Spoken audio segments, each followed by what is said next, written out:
Welcome to Day 8 of JLTV's exclusive coverage of the 19th Maccabiah Games, direct from the State of Israel. My name's Mitch Gaylord, coming to you from the JLTV Maccabiah headquarters. Wrestling. Well, it's in the blood of the Bernstein Boys. Father Evan wrestled at the 1981 Maccabiah Games. Older brother Eden wrestled at the 2009 Maccabiah Games. Now it's Ophir's turn. Then we meet a British swimmer who overcame enormous odds to become a champion. And of course, there's so much more. So join us as we take you to the State of Israel for the 19th Maccabiah Games. We'll be right back.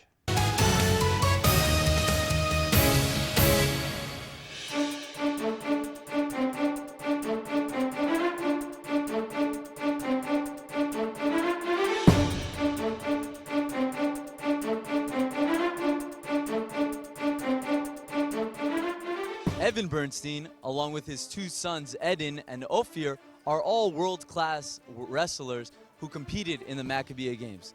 Today, Evan joins me as we are here to watch the youngest brother, Ophir, compete for the gold. Tell me, Evan, how did you get into the sport of wrestling? Well, I got into wrestling when I was in high school. I was too small to make the football team, so I went out for the wrestling team. Actually, one of my teachers was a coach, so I went out for the wrestling team. He kind of talked me into it, and I got some success pretty early on, and ended up continuing in college. I went to the University of Minnesota and wrestled there for a couple of years. And then after that, I tried out for the American team. I got third at the USA Nationals and for the Olympics. And then I decided to, after that was in 1984, and after those trials, I moved to Israel to live in Israel. But you competed in the Maccabiah Games in '81, correct? I competed in the Maccabiah Games in '81 as a athlete from the United States team, and that's what really got me my first experience in Israel, and that's really why I ended up making Aliyah to Israel. Maccabiah Games were responsible for you moving to Israel, which is evidently where you ended up meeting your wife, right? Exactly. I guess you could say your kids have the Maccabiah Games to thank a little bit, huh? Absolutely, no doubt about it. Now, Eden also competed in the 18th Maccabiah Games, correct? Yes, he sure did. Let's look back to see how Eden fared throughout the competition at the 18th Maccabiah Games.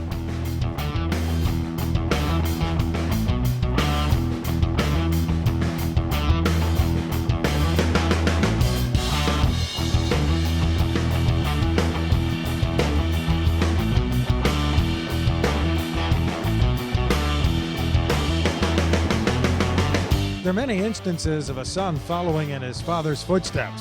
But what about a son who follows in his father's grappling moves? He's 18-year-old Eden Bernstein, the high school graduate wrestling in his first Maccabiah Games. Eden's the son of Evan Bernstein. Evan competed in the 1981 and 85 Maccabiah Games for the United States. Plus, Evan wrestled in the 1988 Olympics for Israel. Evan moved to Israel, joined the military, met his wife Ora, had children, and then returned to the United States in 1999. It was through his dad Evan that young Eben Bernstein found a passion for this sport. He let me try wrestling out in about 5th grade, and I wasn't too serious about it at first, and the more I wrestled, I got a little bit better as the years went on, and eventually I started revolving my life kind of around it. Having such an accomplished father left an impression on Eden, both for his wrestling prowess and his humility. He's very modest. He doesn't like to show me all of his videos and stuff like that. He keeps it on the table, but yeah, I've seen a couple, a match or two. What's it like following in a very successful father's footsteps in the very same sport? It's awesome because he has so much helpful insight, and he has so many things he can show me, and he also coaches me a lot, and he's a big part of how I got here today. To top off this father-son connection, Glenn Goodman, the coach of Team USA Wrestling, was a former teammate of Eben's dad when they were both in the Maccabiah Games.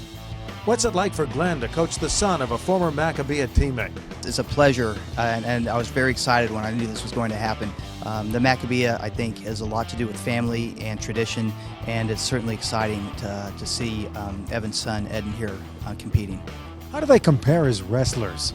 I think they're quite comparable. I see a lot of this of the father and the son's wrestling. And another thing that was real neat is watching them at the trials, where the father was coaching the son at the trials. It was awesome. And it'll be awesome for Evan to find out that his 18-year-old son made it to the finals in the 74-kilo weight division. But his opponent is beyond tough. He's 25-year-old former Ivy League star out of Harvard, Max Meltzer. And Meltzer's also an assistant coach for Team USA Wrestling. How does young Evan feel about battling someone with so much experience? A wrestling match is a wrestling match. It's the same. No matter who you're wrestling, you should wrestle the same way. And it is intimidating. It's probably natural that I'd be a little intimidated, but I don't think it's affected the way I wrestled so far. It's just my matches have been a little bit tougher. You're taking on Evan Bernstein, an 18-year-old, looks up to you. You're the assistant coach. What type of advantage will you have on him? Well, I've wrestled in international competitions before. I've been through college, so I've got a distinct advantage on him. The one thing that he might have is a little bit of a size advantage because this is his natural weight. Normally I would compete at 66 kilograms, but for this I wanted to enjoy myself, enjoy the experience, so I decided to bump up. But hopefully we can enjoy the match. I know it'll be hard fought. He's a young rising star, that's for sure, so I think it'll be a good experience for both of us. I think it's going to be a great match. They're pretty evenly matched, but I'm not making a hard and fast prediction. I just want them to compete and have a great time. Coming up next here at the Maccabiah Wrestling venue in Ashdod, the 74-kilo All-American Championship between 18-year-old fresh out of high school Evan Bernstein and former Ivy League star out of Harvard All-American Max Meltzer. Evan Bernstein in the red, Max Meltzer in the blue, feeling each other for position control. It's 1 point for a takedown, 2 points for having his back vulnerable on the mat. You get 3 for a flip, still fighting for control. Foot drag, but Meltzer won't go down so easily, still no point. And now they want him back up on the mat. No point was given. Power drive, and he knocked him out of bounds. Meltzer did, gets a point. Second period just underway. Max Meltzer with a 1 point lead. Obviously an even match. Still struggling for control. And a power drive out of bounds. And Meltzer gets the point as he takes down Bernstein.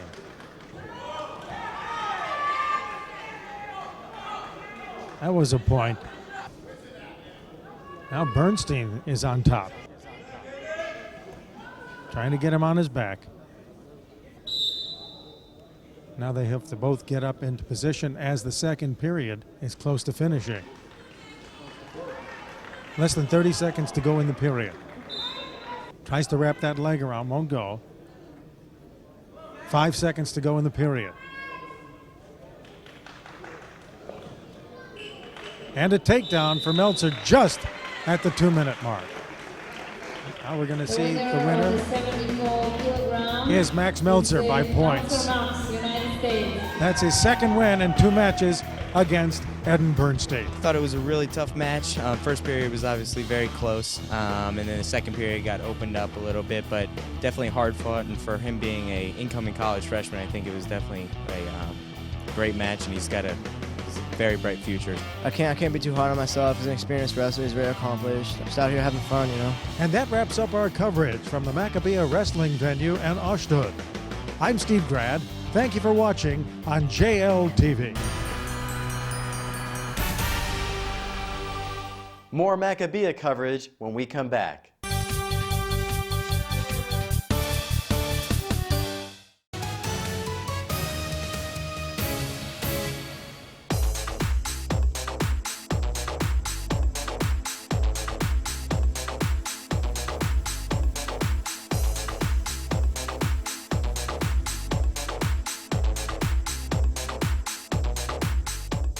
Now, we heard the story of your father and big brother, so we know you come from a pretty well-accomplished family of wrestlers. But, describe how you got into the sport and why you enjoy it so much. Well, yeah, it's like you said, I was kind of born into it. My father was a very accomplished wrestler, wrestled in the Olympics for Israel, and my brother also. They both taught me tons, and wrestling's really a sport that you just fall in love with as you keep on going. And once you get going, it's just, you don't really want to stop.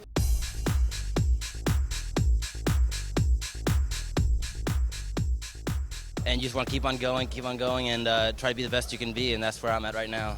Did you wrestle in high school? Yeah, in high school, I wrestled in Allen, Texas. My senior year of high school, I won the state championship. I had an undefeated year, so I had a pretty good year, senior year of high school, and Pretty good. Just so you guys know, he went 44-0. yeah, I did, and I'm trying to carry that over to college now. I'm going to be a junior next year at Brown, so hopefully I have the same level of success by my senior year there.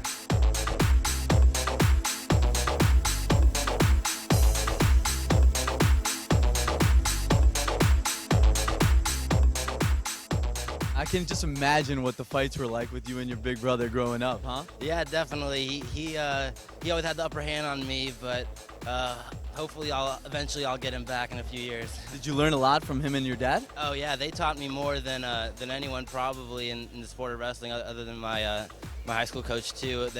I just learned so much from them, and even still today, they teach me so much every day. And it's a privilege to have them so close to me and helping me so much.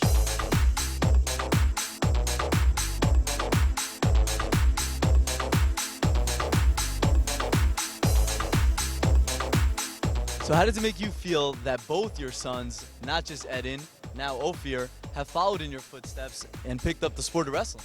Well, obviously I'm very proud. I didn't really push them into wrestling. They just kind of migrated to it, and once they did, obviously I went into it full speed. But no, I'm very proud of them. Both of them work really hard at what they do, and they do a good job. Have you showed them the ropes a little bit? I definitely think that I've helped them out on some things. I think they would definitely attest to that. But they've also had some good coaching on the way. Their high school coach was, I think, did a great job with them, Jerry Best.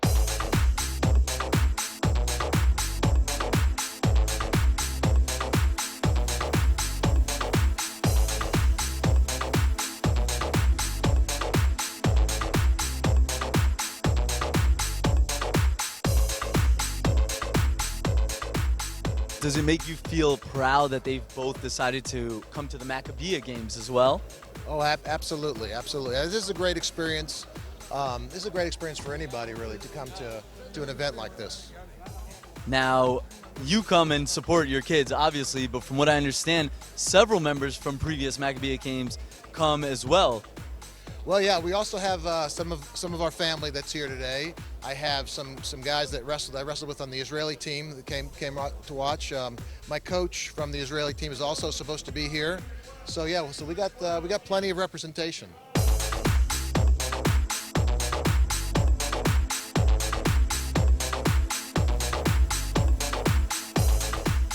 Now, why did you decide to come to Israel and really participate in the Maccabiah Games? I just love the whole. Well, first of all, my father did it way back in the day, and then my brother did it last year. And this, to be honest, I was a little bit hesitant about going and competing. My brother wouldn't let me not go. He was telling me, "Oh, it's the best experience of your life. You'll have a blast." So I wisened up and I listened to him, and I'm really glad I did because I'm having a great time. And it's, like I said, it's an honor to represent my country and wrestle with a whole lot of other Jewish athletes from all around the world. And I love it. How would you describe the different styles of your two sons? Well, that's actually a good question because both of them were coached by the same coaches, and both of them have two completely different styles. So my older boy Eden, he has a much more style of position and technique, where Ophir has a much more aggressive attacking style, creates a lot of flurries, and usually comes out on top of those flurries.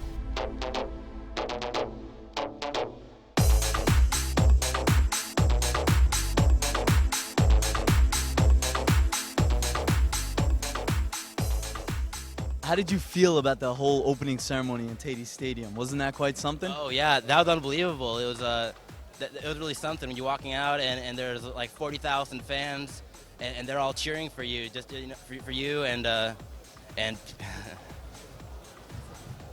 they're going crazy and cheering for you, and in every country there, and I was really surprised by how many countries there are there, and it was really cool to see that there's so many Jewish athletes from all around the world. That was really something.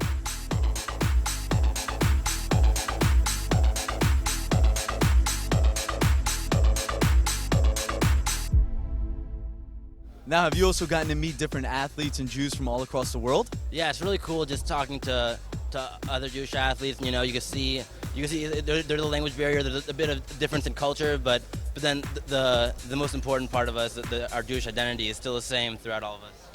What do you hope to achieve in this games? Oh, well, obviously, every competition I look for first place is my goal. I hope I can get that here. You know, as long as I wrestle smart, don't make any mistakes, and just go wrestle like I should. I think I'll be fine, and I should bring back a gold. How are you expecting Ophir to fare today? Oh, I'm looking for a great showing. Do you have any plans of maybe competing in the Olympics like your father did in '88? Yeah, I think it'd be a huge honor to be able to wrestle for Israel in the 2016 games. I know it's a good bit away. It'll be after I'm done with college, but it's definitely something in the back of my mind. You know, that'd be a huge honor. Oh, so you'd be competing for Israel, not USA? Yeah, I got to follow my father's footsteps of representing Israel. You know. Respect. One last thing. Do you mind if we go to the mat and we'll see what you got? Yeah, sure. Let's go. Hold up.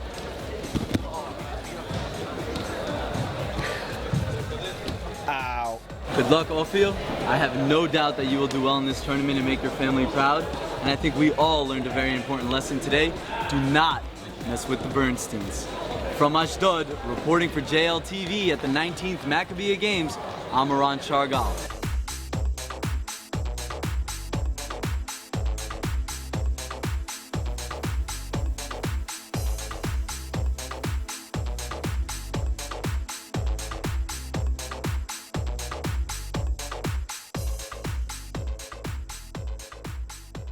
Our friend Ophir went on to win the gold. Furthermore, he was presented the medal by his father Evan, bringing it all full circle. Ophir was asked to represent the country of Israel in the World Championships this August. Keep up the good work, Ophir. Bring home those gold medals. When we come back, we meet Adam Warner, an English athlete who overcame tremendous obstacles to become a swimming sensation.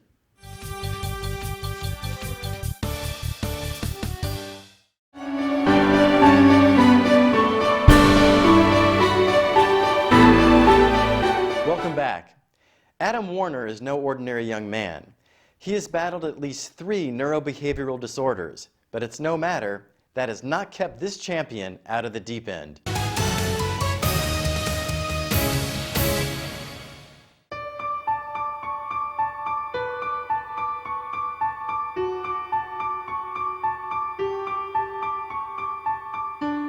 So I'm here with the talented Adam Warner from Great Britain, who just placed 3rd in his 200-meter prelim. So he's waiting eagerly to find out if you're going to be in the final, yes? I am, yeah. I don't know whether it's the A or the B, but any final in the 200 free is an achievement for me. I mean, 200 free is my worst discipline of this whole. Well, I wouldn't say worst, but it's not my strongest discipline in terms of all the events I'm doing at the Maccabiah. Adam did make it into the 200-meter finals, and while he didn't win a medal, he's very upbeat given how much he's overcome.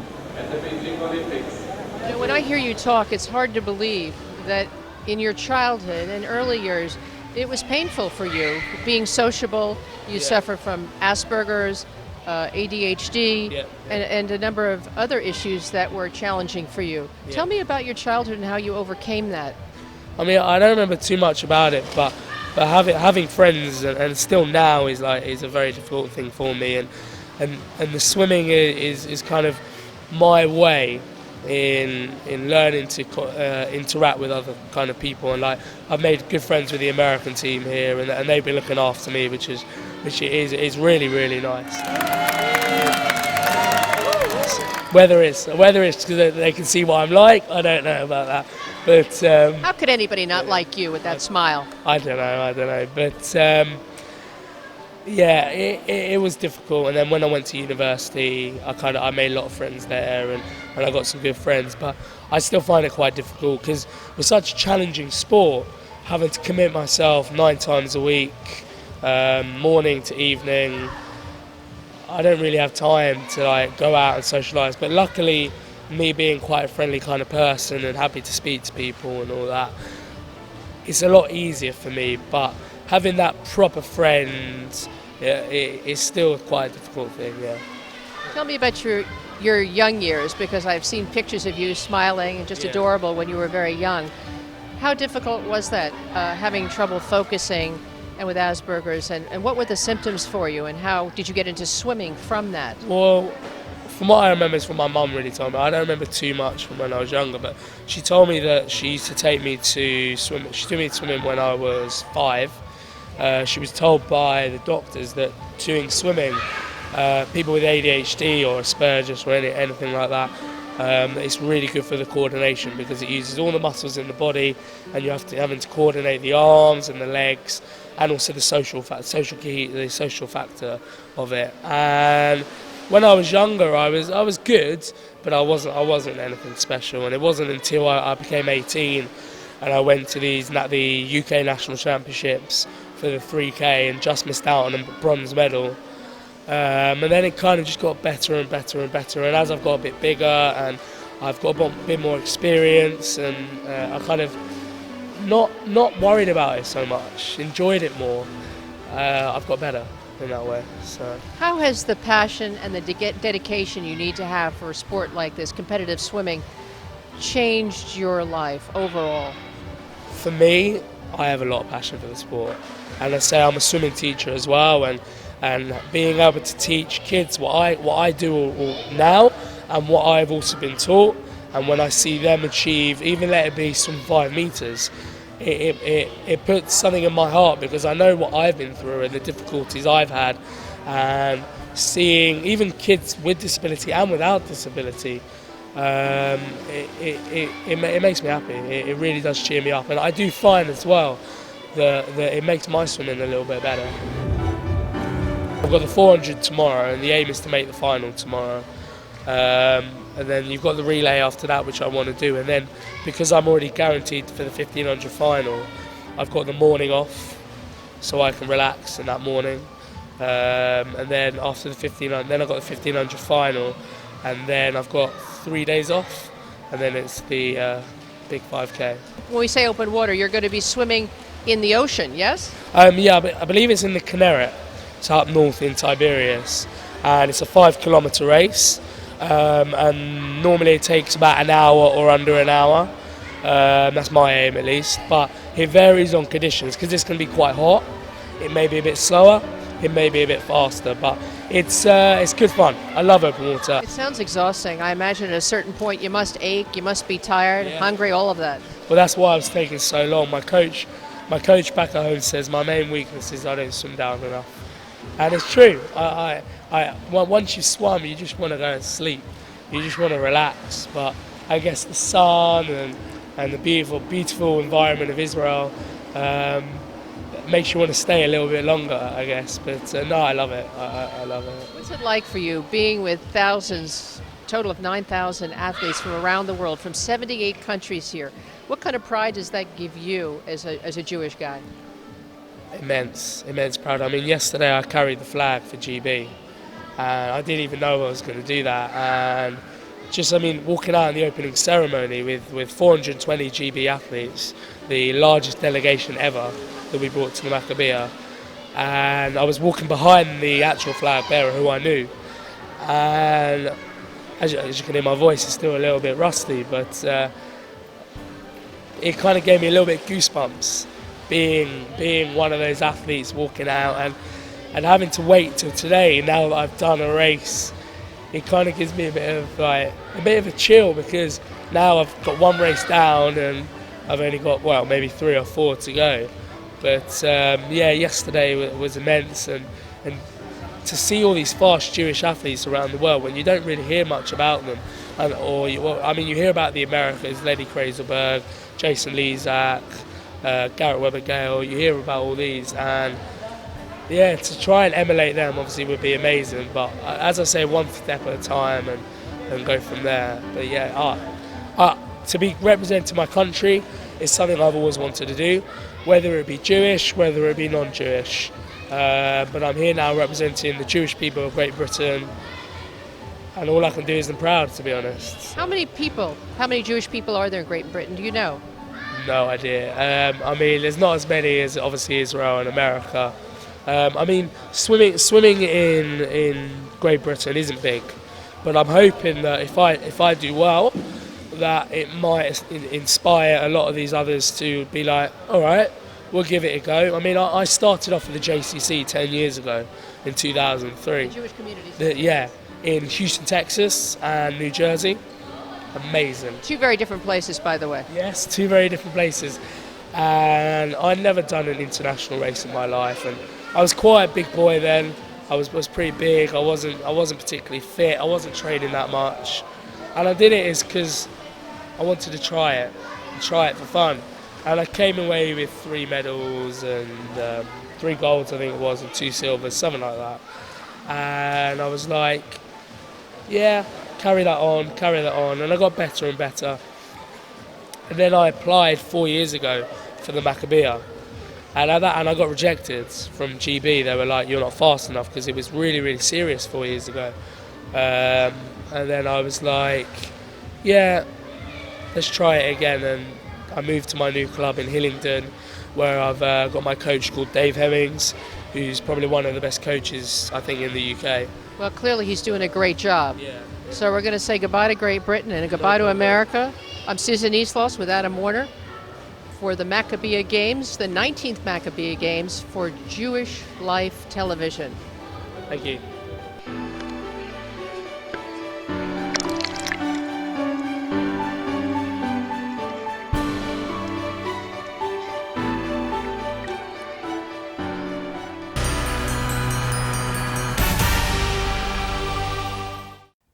We have another Maccabiah Minute presented by the Jewish Agency for Israel.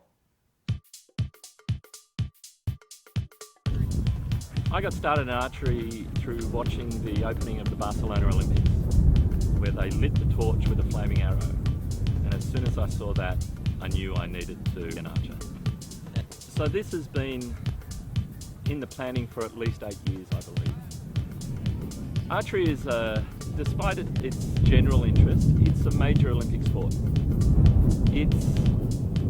As part of Maccabiah, there are archers, Jewish archers all over the world who would dearly love to come and compete and meet each other.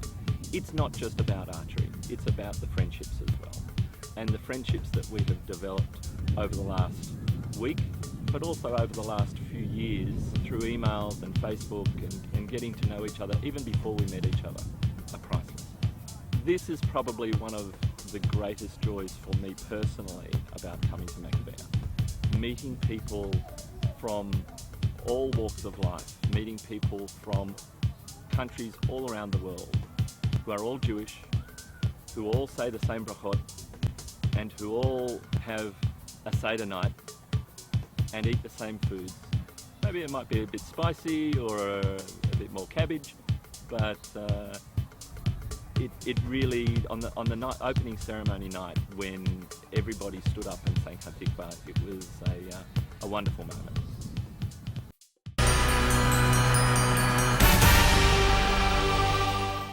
We're back with JLTV's exclusive coverage of the 19th Maccabiah Games. I'm Mitch Gaylord.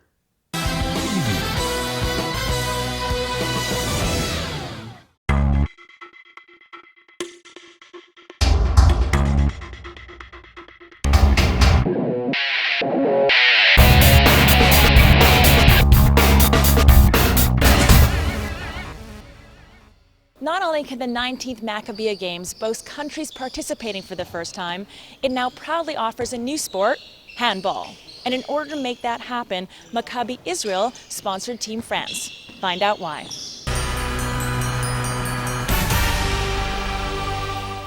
I'm sitting down with the head of the French handball delegation, Mr. Eran. Hi Rene, thank you for joining JLTV. You're welcome. Thank you for interviewing me, yeah.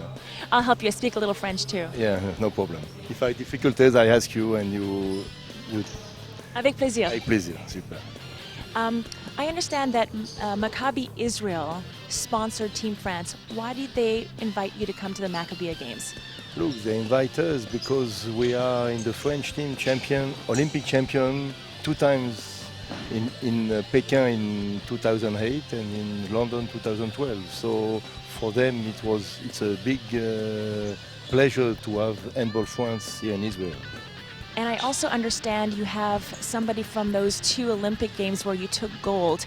Can you tell me who's here? Yeah, here we have with us Claude Onesta, who is the manager of the French team, the Olympic gold medal. And I bring with me all the staff of the French team, the real French team, Olympic champion, the doctor and the manager general. So it must have been a real dream for your team to be the first ones to ever participate in a handball game here at the Maccabiah Games. Yeah, because they want to bring handball here for the first time. So they were very interested to bring first time one of the best team of the world. So it's for that they invite us here, France. So it's not a very popular game in the United States. Can you explain a little bit about the game? This game is not very, I think in America you don't like so much this game because it's an European game. First of all, it's began here first in Germany, I think, Germany. My mother played handball for Germany. Yeah, sure. So you see, and all the countries of east of the Europe, all Russia, all Yugoslavia, Czechoslovakia, all these countries, they used to play even women and men in handball. And now I think the handball is coming in South America, with Brazil, with Argentina. There are a few countries that are coming in, I think they will be ready for the Olympic Games in Rio in 2016. You know, we have those countries already, South Africa, Brazil, Sweden, already participating. I know that Sweden came in the finals, took silver in the 2012 Olympics. Those countries are already participating in the Maccabiah, so hopefully this year will carve the pathway for those countries to come for the next Maccabiah. You know, we hope so that in the next Maccabiah they will be there. They will be here with us because this is for the world, the Maccabi Mondial. It's an opportunity to begin the handball, to bring the handball. I think next time they will be much better and there will be much more countries. What does it feel like to have your team here in Israel as Jewish players, meeting so many other Jewish players? I will tell you something. I was playing I do the Maccabiah in '85 for the France, making football. When you said you participated or you're a coach? I was playing. Oh, you were playing? 85. I was 30 years old. I was young. So I participated in '85, and for me it's a pleasure to bring a team and to be general manager. It's very, how to say, très plaisant. It's very enjoyable. And it's impressed. Not many people get the opportunity to be present in the Maccabiah Games in 2 different sports. Yes. So I take my hat off to you. Yeah.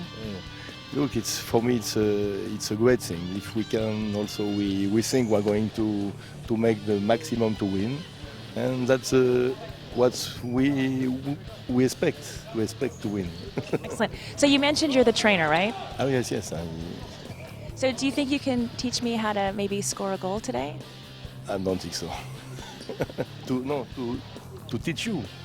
Est-ce que je peux le faire et pratiquer, par exemple? Oh yes, you can. Yes, I'm sure. It's not so. If you are a sports woman, so you can. Okay, coming up, we'll see if I can maybe hit a goal. You know, I've got to try it all. I'm here at the games. We can try. You can take a ball and try. Okay, you and me. Let's go do it. Yeah, no problem. Coming up right after this. Hi, I'm here with the French handball team. I'm going to ask them a couple of questions. First, I'm going to talk to the captain. Tell me what it feels like to be here at the Maccabiah Games. Eh ben, écoutez, c'est une expérience extraordinaire. An extraordinary experience. Et c'est une aventure. He's speechless. He's speechless. It's an adventure that he can't even express. I had the chance to talk to him about previously, and he's been here for 6 other Maccabiah Games. And what other sport did you play? Oui, effectivement. J'ai fait du football pendant les 5 premières Maccabiades. On a été champion d'Europe et vice-champion d'Europe. Oh, apparently he was here for 5 other Maccabias, and he played soccer, and they were the champions. So there you go. All right, I'm going to speak to Dove here.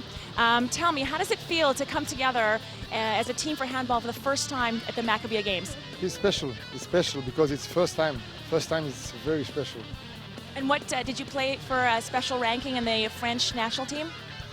Yes, I'm playing for the French national team, but the very top French national team, and it's a big pleasure to me to play to French team for the Maccabiah.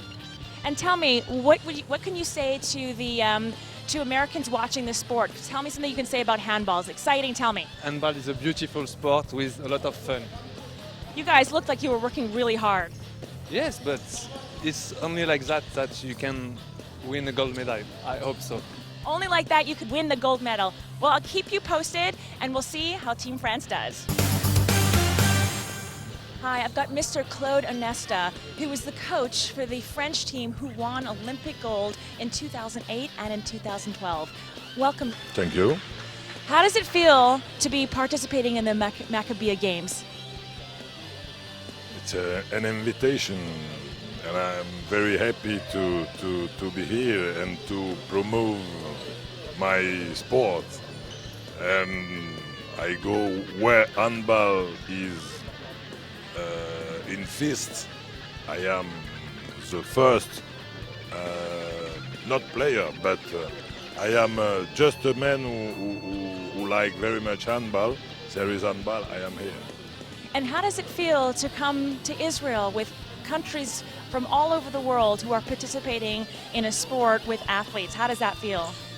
Yes, I am very happy because there is many youths of the world who are living here for a moment, playing handball and playing sport. It's a good moment for the youth. What do you want to say to the United States who are not familiar with the sport of handball? Handball in the United States is very little sport, but you have to promote this sport and for the development. Maybe we can do an exchange. We can teach Europeans about American football, and you guys can teach us about handball. Okay. Deal? Yeah. All right. There you go. That's Mr. Claude Onesta. Je vous explique comment il faut faire. Un instant. Parce que peut-être vous ne tenez pas le ballon, il est trop gros. Ça se peut. OK. Expliquez s'il vous plaît. Non, parce qu'il ne faut pas faire comme ça. Alors dis-moi. Il faut faire comme ça. OK. Et puis, alors... Voilà. Voilà. Vous pouvez le faire? Ah, moi je ne peux pas. Un petit peu, seulement que je peux voir. Je ne peux pas, mais je saute pas alors. OK, saute pas. Faut là, comme ça. Là. One more time. Il faut que tu pars comme ça. Gauche, droite, gauche. Gauche, droite, gauche. Voilà. Par les deux pieds comme ça. Voilà. Okay. Tu pars, pied gauche. Pied gauche. OK. Gauche, droite, gauche. This just into the JLTV Maccabiah headquarters. Team France goes undefeated and is headed to the gold medal match against the Brazilians. I'm Shay Yuval.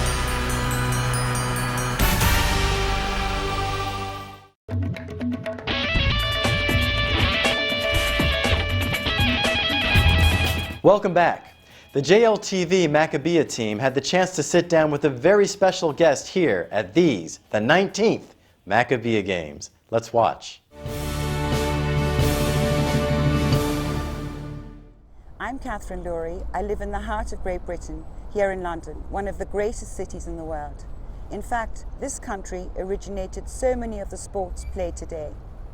We have over 440 participants playing in Israel for the 19th Maccabiah. They come from all walks of life and are of all ages. Meet rising star Elise Lazarus, 12 years old and playing squash for Great Britain. She's the youngest ever to compete in the entire history of the Games. So, what got her started? My dad just really got me into it, really. Like, I never really knew about the sport until my dad sort of asked me to go on the court and just try it and see what you think. And I was like, yeah, okay. So I went on the court and I started doing a few like hits with the ball, and I think he just started to notice like that. I don't know, like He saw something in you. Yeah, he saw something in me. Yeah. Point to that ball, point. Elise's parents have encouraged her every step of the way. Her father, David, is a great sportsman in his own right, a gold medal winner at 5 previous Maccabiahs, and a top coach with a reputation for spotting talent. 3 more. Well, I've got 4 girls, and I've done the same with every single one of them. I put them on a squash court at a young age. I can see whether they can hit a ball. And Elise was different. I knew she could hit a ball, and I can spot talent straight away within 30 seconds. Once you've been a coach for that long, it's length of time, it's nice to see them when they're really young, and normally I'm 99% correct when they grow up. They're really good players if they've had the correct coaching and what have you. But it's a talent which I've got, to be fair. So how does she combine her schoolwork and her squash? Well, her mum is into schoolwork, I'm into squash. As long as she does her schoolwork, it's not a problem.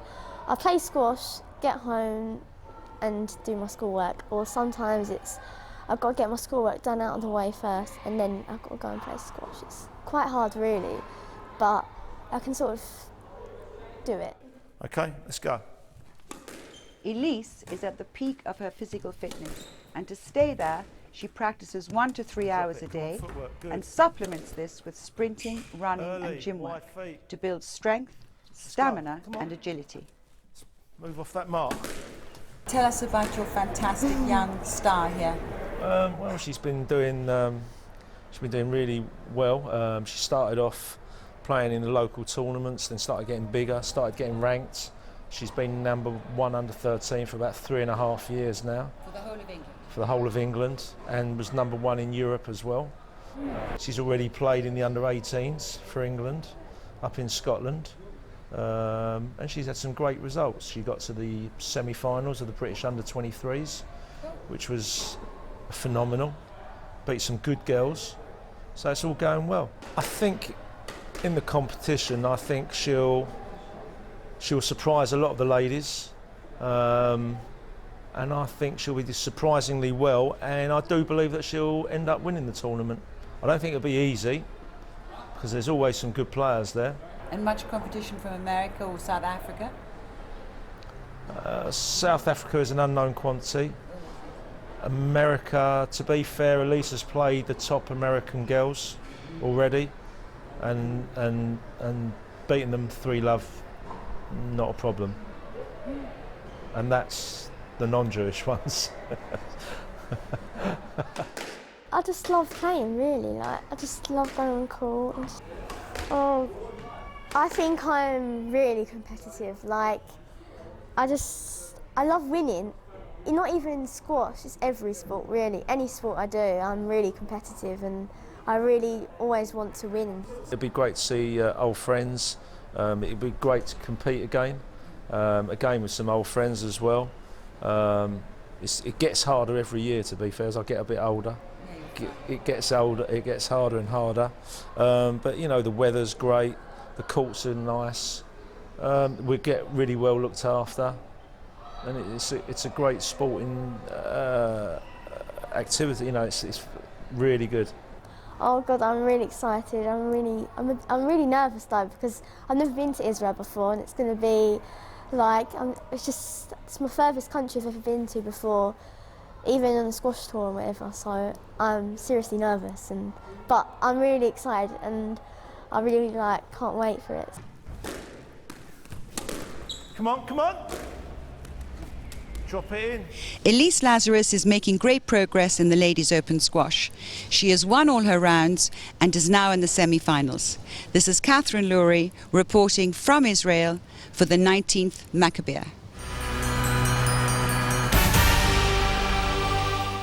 Well, that's a wrap from Day 8 of JLTV's exclusive coverage for the 19th Maccabiah Games from the State of Israel. I'm Mitch Gaylord.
I'm Mitch Gaylord coming to you from the JLTV Maccabiah headquarters.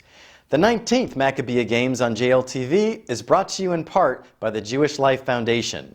The Jewish Life Foundation uses the power of the media to educate, inform, and celebrate Jewish history, values, and traditions. If you would like to support the efforts of JLF, you can sign on to www.jewishlifefoundation.org, where you can make a tax-free charitable contribution. On behalf of the Jewish Life Foundation, we sincerely thank you for your support.